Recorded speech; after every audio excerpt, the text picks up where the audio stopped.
everyone, and welcome to my channel. Today we will be talking about our 2021 yearly budget. So every year we see how much we're expecting to make after taxes, and we try and see what we plan to do with that money in terms of how much will be going to our fixed expenses and our variable expenses. So if you are interested in seeing what some of those goals look like today, please stay tuned. So I'm actually going to be working in my Erin Condren planner today to be showing you this. We like to put our financial goals at the beginning of the planner just so that we have them on reference at all times. If you're interested in getting $10 off a purchase through Erin Condren, I will go ahead and leave a referral link down below. If you use that, you get $10 and I get $10. I do budget by paycheck, so you'll see if you stay subscribed to my channel, go ahead and subscribe if you're interested. You'll see that we do budget by paycheck, so that is really what we use for our day-to-day budgeting, but this is more of just an overview to kind of see what overall the year will look like if we do a good job of sticking to our budget.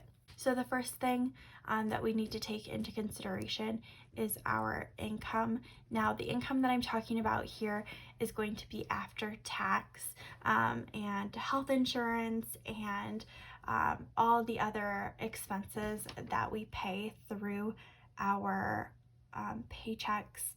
And we have my husband's pay, which we think he will be earning after tax and all that good stuff, right around $32,412 this year.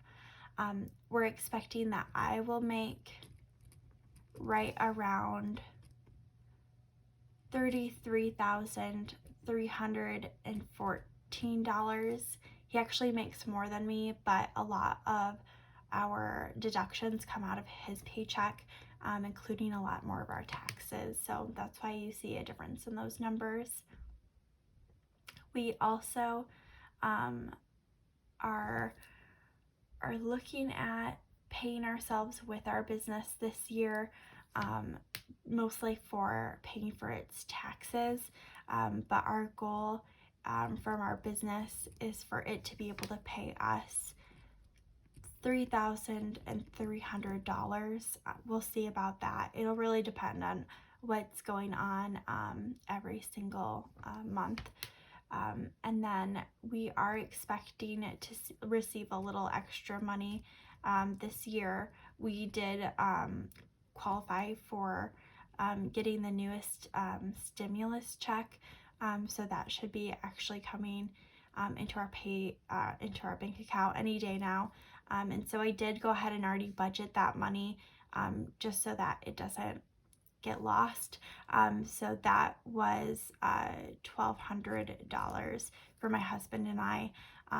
We do have a daughter, but she was born in 2020, and so we will not receive her stimulus checks until we go ahead and file for our taxes, and we're actually expecting a really big tax bill, so we're not assuming that we'll be getting any money back in taxes by any extent. The last thing that we have is actually a flexible savings account, and so that is expected to pay us $6,757.60. And so this right here, what happens is every year $5,000 gets deducted throughout the year from my husband's pay, and we are able to pay ourselves back that money by providing receipts for my daughter's daycare. And so it's a lot of extra work and it's a little confusing, but what that means is that there's $5,000 every year that we spend on childcare that we don't have to pay taxes on, which is a lot of money to get to reap the benefits from, just for a little bit more headache. So every few months, I request a new tuition bill from our daycare, and I submit that to our flexible savings account management, and they give us back some money. So we are expecting to get that much back from them in the year of 2021, but it's all money we've already given them, if that makes any sense. So in total, for our income that we're working with, we are expecting right around $78,733.60 within 2021. And that's if we do no overtime, and we don't do any extra work or anything like that. I do actually have a side hustle that I should mention that is a part of that $78,000, and I just remembered it, and I'm expecting right around $1,750 from that this year. So I am budgeting that in, just so that we keep that in mind when we're making our budget, to not just spend that extra side hustle money. So next we have our fixed expenses. This is money we definitely will be giving away to people to pay for our living expenses. There's not really an easy way to lower these, and there are things that we have to pay for to keep up with our lifestyle, such as living in a house. That's a huge part of our lifestyle. We really love our house, and we hope to keep living in it. So in terms of our mortgage and our insurance and our property taxes, we will be paying about $17,509.80 over 2021. In terms of our electricity, we plan to pay right around $2,400. That does include our gas that we use for our furnace as well. It's all bundled into one payment.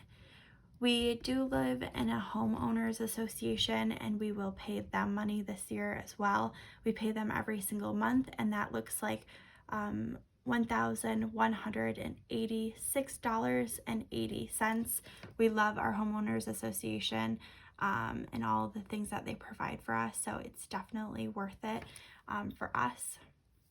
We also have our internet, which I don't think we would live without, especially because my husband and I do both work from home, and so we will pay right around $544.56 over the next year. The next expense that we have is daycare.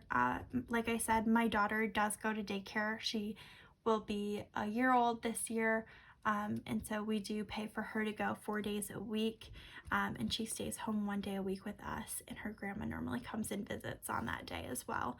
So in terms of childcare, we will be paying $9,540 over the year. I also do have a gym membership that I am in love with. It's through Orange Theory.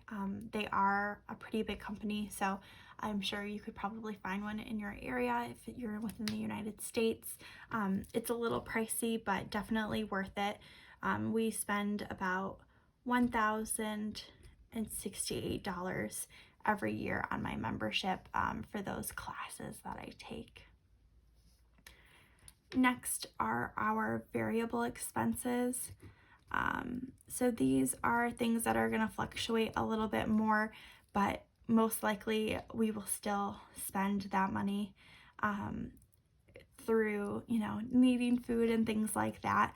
So our first one is groceries, and we are planning to spend right around $72,000. Oh my gosh, that'd be a lot of food. $7,200 on groceries. I am hoping to kind of decrease that even more throughout the year. It's definitely an area of our budget that I think we could be saving more money on. So I'm hoping to make that a priority for 2021. We also have to get gas for our cars. I'm estimating that it'll be right around $1,200, but hopefully we won't have to spend even that much. We will definitely see. Again, it's variable. And then the next category and the last for variable is eating out. My husband loves to eat out. It's where we do a lot of our connecting in our relationship and with our family. My daughter loves to people watch when we go out to eat. So that is a pretty big portion of our money, but we do enjoy spending that. And so that will be right around $4,150, bringing our variable expenses for the year to $12,550 total. Next is our fun money. I know you're probably thinking, but wait, don't you have your out to eat budget there? It's non-negotiable for my husband. We're going to go out to eat, so it isn't counted as fun money, especially with how busy we are. I mean, sometimes it's just like we're not eating tonight unless we eat out, which is a bad mindset and something we're really trying to work on. But it needs to be budgeted for because it's so important to have a realistic budget of what you're going to spend. You shouldn't be making a budget that's like, I'm going to spend $0 on housing and $0 on food and I'm never going to buy anything. And in reality, that's just it's not possible. It costs money to live. And so you need to budget for what you think your family can manage and what you think you should do with your money. So with that being said, each of us in our family have our own fun money account. We each get the same amount of money,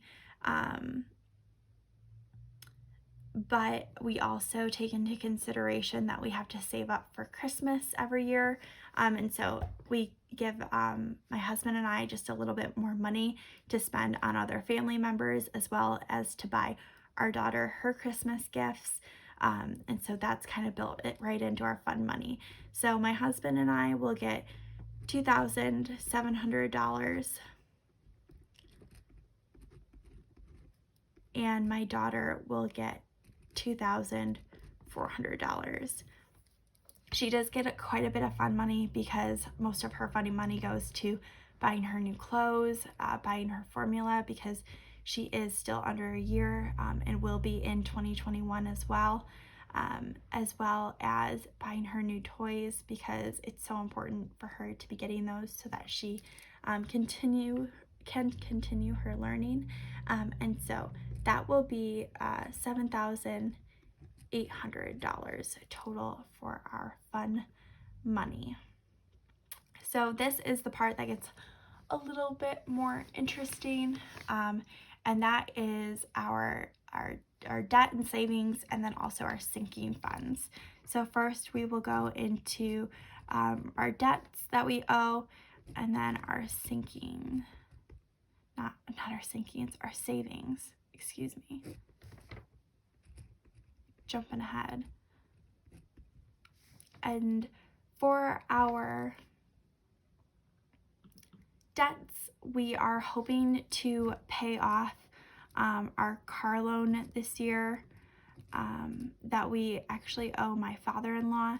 Currently, we owe $9,350 on that, and we are well on our way to looking like we'll be able to meet that goal this year. We also have our student loans. Right now, they're frozen. We don't have to pay for them because they are all federal student loans, which has been really nice. So we haven't been making additional payments on that, but they will start back up in February. currently that's the plan. And then I will actually be going back to school full time in September. So we'll actually have about 8 months where we'll be having to pay our student loans, and that will be $1,125.67. We also have in this category our savings. So this is the money that we're hoping to put away for retirement or our long-term savings that we're not really saving for right now. So that's things like new cars, random car maintenance stuff that might come up, but again, you can't really plan for it, so we don't currently have a sinking fund for it. And that savings that we're hoping to have by the end of the year is $6,088.77. So this brings this category up to $16,564.44 in total. And last but not least are our actual sinking funds. And so this is money that we are planning to spend this year. That's kind of how we designate our savings from our sinking funds. It's money that we know is going to leave our pocket this year, that we definitely have to plan for, and we try and budget for every single paycheck. So for those, our first one is going to be for our taxes. We didn't pay any federal taxes this past year. And so if you want to learn more about the debt that we're in related to our tax bill, you can go ahead and click the icon above to learn a little bit more about that. We are hoping to only have to take $4,750 out of our personal accounts to pay for those taxes. But right now you'll see, if you subscribe to the channel and follow along our journey, that we're trying to put away as much as possible to prepare for that. And then whatever's left over, we will redistribute accordingly once we actually have that tax bill. The next expense that we have is we do have a phone. We have 2 phones and a phone plan that we share with our family, and every year we pay into that all in one big lump sum. And so this year it was just over $1,000, so we're budgeting that same amount this year. So that was $1,020 that we will be saving for quite a bit. And so another one of our financial goals this year is for me to go back to school. I'll actually be starting classes a little bit after this video comes out. I'm very excited, but it is going to be a cost that we're going to accrue, and we are hoping to hopefully pay for that in cash. So in terms of our school, or my school, we're looking like it's going to cost us right around $3,800 for this year, taking classes part-time and then switching to full-time later in the year. And that will be $9,570. So again, this is our 2020 yearly budget. I would love to know how you and your household are choosing to use your money wisely in 2021.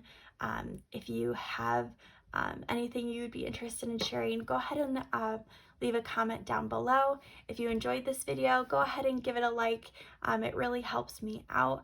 And please stay tuned by subscribing to my channel.